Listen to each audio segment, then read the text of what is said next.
Okay, so what really separates the average person from the absolute highest performers? It's probably not what you think. And the best part? It's something you have total control over. For starters, it's not raw intelligence. I mean, we all know super smart people who just can't seem to make real progress, right? So nope, that's not it. And it's definitely not luck. Sure, being in the right place at the right time can give you a little boost, a head start, but that's not what gets you across the finish line. The real secret, the thing that actually works, is something you yourself are completely in charge of. It's all about focus. Yep, that's it. That's the single most powerful thing separating the high achievers from everyone else who just seems busy. But okay, focus is a word we throw around all the time. What does it actually mean when the rubber hits the road? See, this is where it gets interesting. Focus isn't about gritting your teeth and trying harder to concentrate. It's actually a skill of elimination. It's about systematically, almost surgically, cutting out everything that doesn't matter. And you know, in this age of non-stop distraction, that ability is becoming super rare and more valuable than ever. All right, so this is where most of us get it wrong. A lack of focus isn't some kind of personal failing. It's really just a symptom of being way too permissive with our time and our attention. Think about it. We allow interruptions. We let distractions in. We say yes to things that aren't even our priority. We get pulled into these conversations that just go absolutely nowhere. So, you see, it's not that your brain is failing to concentrate, it's that you're failing to set boundaries. Greg McKeown, in his book Essentialism, gives us this brilliant, powerful filter. And it's simple. If an opportunity, a request, or any task doesn't make you think, heck yes, this is it, then the answer has to be a clear, immediate no. And this is really about having the courage to just say no without feeling guilty or needing to give some long, drawn-out explanation.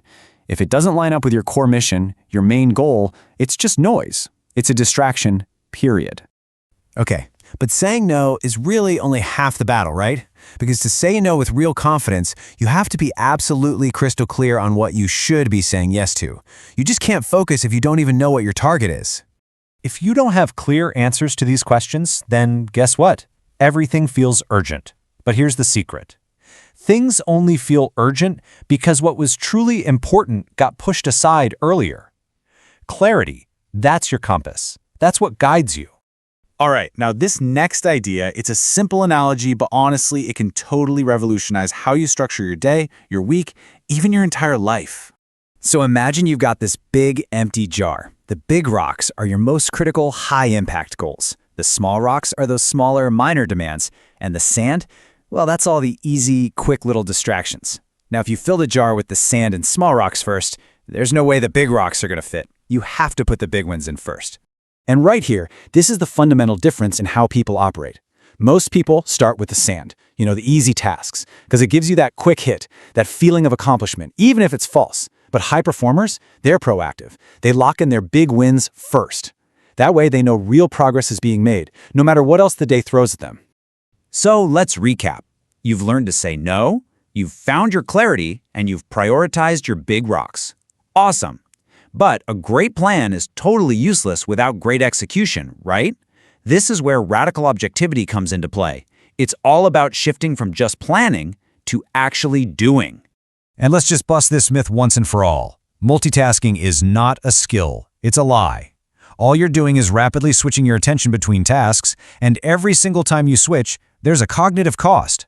It makes you feel busy, but it absolutely kills your productivity. Real progress, the good stuff, comes from sequential, deep, singular focus on one thing, and only one thing at a time. Look, high performance is really a game of strategic subtraction. You have to be absolutely ruthless in what you cut out. Kill the notifications. Ditch the pointless meetings. Cut out anything or anyone that drains your energy without giving you real value back. The less noise you let in, the more power you have for what actually matters. When you boil it all down, this is the core idea. The goal isn't to cram more and more into your day, it's to consciously choose the handful of things that are truly vital, and then execute them with absolute, undeniable excellence. But here's a thought.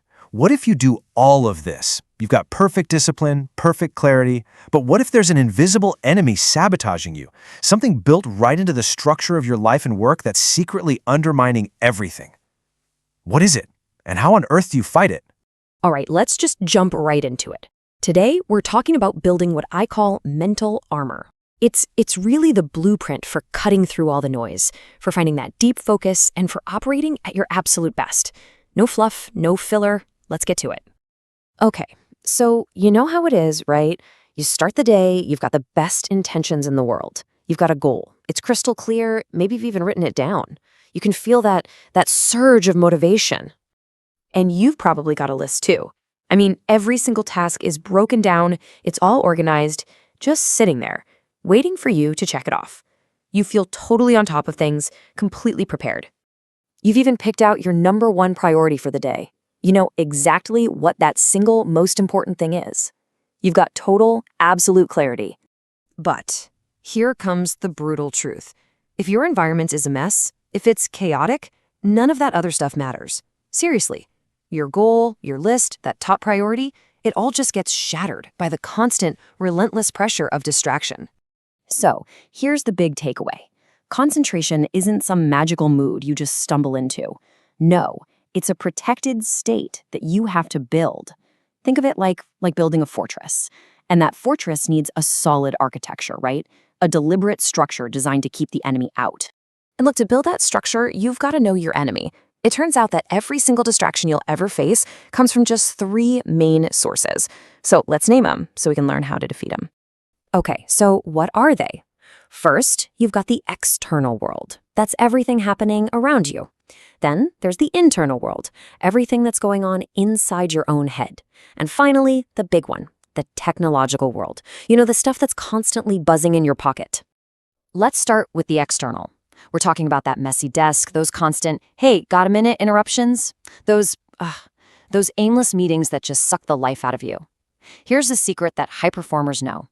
Your environment is your strategy. So you've got to take command. Clean up your space. Literally schedule time for people to interrupt you. Demand a structured agenda for every meeting. The point is, you take control before your environment takes control of you. All right, next up is the internal battle. This is all that anxiety, the random thoughts that pop into your head, that little voice of self-sabotage. And listen, you can't stop these thoughts from appearing. They're going to knock on the door, but you absolutely can't decide whether or not you let them in. The tactic here is something called the 50-minute focus block. When a worry or random thought pops up, you write it down. Then you immediately get back to what you were doing. You acknowledge it, but you refuse to give it any more of your time. And this is a really, really important mindset shift. The goal isn't to have a totally empty mind. Come on, that's a myth. That's not how our brains work. The real goal is to get faster at recovering. It's about shortening that gap between, oh, I'm distracted, and getting back on task. So it's not about the absence of distraction, it's all about the speed of your recovery. And finally, let's talk about the big one, the technological enemy. You have to understand this. Your phone, your apps, all of it, they were designed by some of the smartest people in the world specifically to steal your attention. So you have to be just as smart to take it back. The rules here are simple, but they are totally non-negotiable. Notifications, turn them all off. All of them. Your phone, put it somewhere you can't see it. Seriously, out of sight. And social media, email, they work on your schedule now, not the other way around. So the main point here is simple. Don't negotiate with distraction. Don't even try to manage it. You eliminate it. Period. End of story. Okay, so we've named our enemies, right? We have our tactics to fight back, but let's ask the big why. Why is this battle so important? Because let's be honest, in the world we live in today, the ability to actually concentrate, to go deep on something, that is the ultimate competitive advantage. I mean, think about it. Most people are operating in this state of constant, shallow attention. They're just skimming the surface of everything. So in a world like that, what's the actual real-world payoff for being one of the few who can achieve deep focus? Well, here's your answer. And it's not some fuzzy, abstract concept. Deep focus delivers hard, tangible results. We're talking about making better decisions, coming up with clearer strategies, executing faster, and with way fewer mistakes. It literally means you get more of what you want and you get it done in less time. And let's be totally clear about what's at stake here. This is not about being, 10% more productive. We're talking about excellence. Achieving excellence in any field is basically impossible if you're constantly distracted. It really is a binary choice. You either choose focus or you settle for mediocrity. All right, so let's say you're in. You're committed to this fight, but how do you turn that commitment into a system you can repeat day in and day out? Well, that's where the 4-step performance cycle comes in. Think of this as the blueprint for making high performance a habit, not just something you hope for. Now, this cycle looks pretty simple on the surface, but it's powerful. Step 1 is clarity. That means knowing with total certainty what actually matters. Step 2, elimination. That's where you get ruthless and cut out everything else. Step 3 is execution, just doing the work with 0 interruptions. And finally, step 4, revision. You look at what you did and you intelligently adjust your course for next time. And here's why every single step is critical. You can't skip any of them. Without clarity, you're just climbing the wrong mountain. You lose everything. Without elimination, your energy is scattered all over the place. You lose focus. Without execution, well, your plans are just ideas. You lose results. And without revision, you can't adapt to change. You lose your direction. And that brings us to maybe the most important idea of all. This whole system, it isn't just a tactic you pull out when you're on a tight deadline. It's a fundamental shift in how you operate. It's about choosing to adopt a new identity. This quote really says it all. Where your attention goes, your life grows. Just think about that for a second. The parts of your life that you give your full, undivided attention to, those are the parts that are going to flourish. Your career, your relationships, your skills, your health. It all grows from the soil of your focus. So if you ever find yourself feeling stuck, I really want you to let this sink in and reframe your perspective. For most of us, the real barrier isn't a lack of ability. It's a lack of discipline. And it's not a lack of opportunity either. It's an excess of distraction. So much distraction that it just smothers opportunity before we even get a chance to see it. So here it is. This is the path. You can think of these as the 5 commands for operating at a high level. Number 1, eliminate what's trivial. 2, prioritize what's vital. 3, structure your world. 4, protect your mind. And number 5, execute relentlessly. And let's just wrap up with this one final thought. Please, whatever you do, don't buy into the myth that some people are just born focused. It's not true. They aren't. Focus is not a talent. It's a skill. And even more than that, it is a decision. It's a decision you make right now, and one you have to make again the next time you feel that pull of distraction. Every single one of those small decisions, when you repeat them over and over, that's what forges your reality. So the choice, as always, is yours.